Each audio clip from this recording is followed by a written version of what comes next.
या आप अपनी ओर से भी एक बेसिक स्टडी ज़रूर कीजिएगा, ताकि आपको ऐसा ना लगे कि शायद आप कहीं पे ट्रैप हो गए या फिर ऐसा कुछ आपको लग रहा हो। तो जैसा कि हमारा एक हमेशा रहा है कि एजुकेशन के लिए हम यह वीडियो बनाते हैं। तो एसबीआई के एक्सपर्ट को जून तिमाही में जीडीपी ग्रोथ घटकर 7.1% रहने का अनुमान है। यह बहुत ही इम्पोर्टेंट डेटा है दोस्तों। मैं आपको बता दूं, यदि आप बिना इस डेटा के आप कोई भी काम करते हैं तो आपको बहुत ज़्यादा आगे तकलीफ हो सकती है। तो इसके बारे में हम आगे बात करने जा रहे हैं।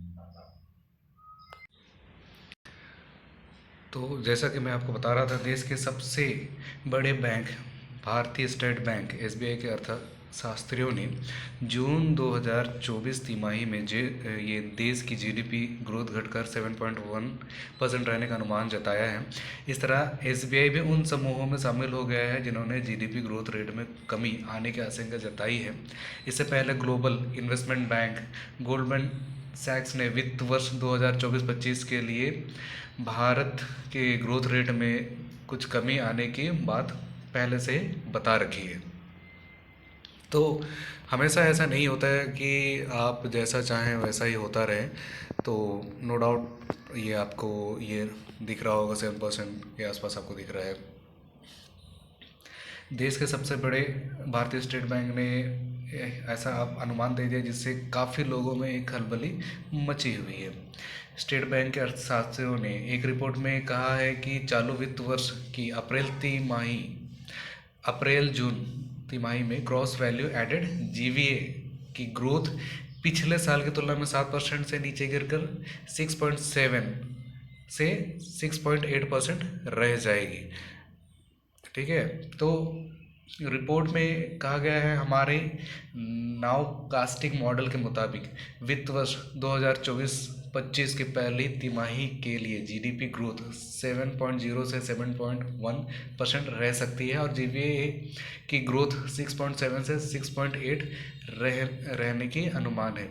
पिछले साल जून तिमाही और उससे पहले मार्च तिमाही में वास्तविक जीडीपी ग्रोथ 7.8% थी, लेकिन इस बार कई विश्लेषक जून तिमाही में आर्थिक गतिविधियों में नरमी की ओर इशारा कर रहे हैं। इसकी वजह मैन्युफैक्चरिंग सेक्टर में सुस्ती और आम चुनावीकरण के कारण केंद्र सरकार द्वारा खर्च में कमी है।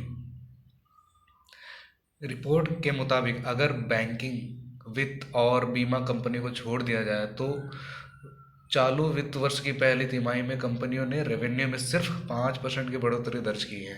वहीं उनका ऑपरेशनल प्रॉफिट 1% घटा है। हालांकि स्टेट बैंक के अर्थशास्त्रियों ने वित्त वर्ष 2024-25 के लिए अपने 7.5% ग्रोथ रेट को बरकरार रखा है। यह भारतीय रिजर्व बैंक के 7.2% की बढ़ोतरी के अनुमान से बहुत ज़्यादा है। तो आप ऐसा कर सकते हैं कि आप अपने एक सही दिशा में अपने इन्वेस्टमेंट को तय करके रख सकते हैं, ताकि आपको ऐसा ना लगे कि आप कहीं पे ट्रैप हो रहे हैं।